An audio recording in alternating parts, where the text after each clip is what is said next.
পটুয়াখালীর মির্জাগঞ্জ উপজেলার মজিদবাড়িয়া ইউনিয়নের সেলিম সর্দারের বসত ভিটায় চাঁদ রাতে আগুন দেয় দুর্বৃত্তরা। নিষিদ্ধ সংগঠন ছাত্রলীগের ইউনিয়নের দপ্তর সম্পাদক রিয়াজ সর্দারের নেতৃত্বে জাফর সর্দার, সেরাজ ও বিল্লাল সহ বেশ কিছু দুর্বৃত্ত এ অগ্নিকাণ্ডের ঘটনা ঘটিয়েছে বলে অভিযোগ ভুক্তভোগীর পরিবার ও স্থানীয়দের।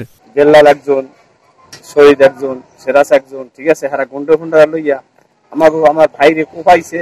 এর পর পরবর্তীতে আমার ভাই ঘরটা পুরো জ্বালাইতেছে। এখন এই অবস্থা, আমার ভাইরে সবাই হাসপাতালে ভর্তি। ওই রিয়াজ সর্দার, সেরাজ সর্দার, বিল্লাল সর্দার, জাফর সর্দার, এই ছাত্রলীগ আইয়ে তার আমার বড় বড় ওই গুন্ডু সন্ধ্যা এই পর্যায়ে আগুন দিচ্ছে। আমি তো চিকরি করি, মানুষজন বলাই এরা বিচার আমি চাই, এটার বিচার করতেই হবে। আমার পোয়াটা আইজন ঘরে উঠবে, একটু ঘর নাই জ্বালাইতেছে, আরে তো কোপাইছি, এরা হাসপাতালে করতে। এ ঘটনায় মির্জাগঞ্জ থানায় অভিযোগ দেয় ভুক্তভোগীর পরিবার। মারধরের ঘটনায় ইতিমধ্যে মূল আসামিকে গ্রেফতার করেছে police.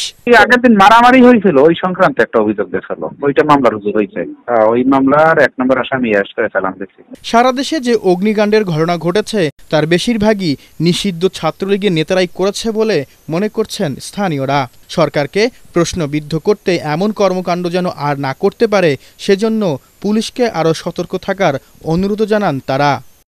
Bureau report, ATN Bangla.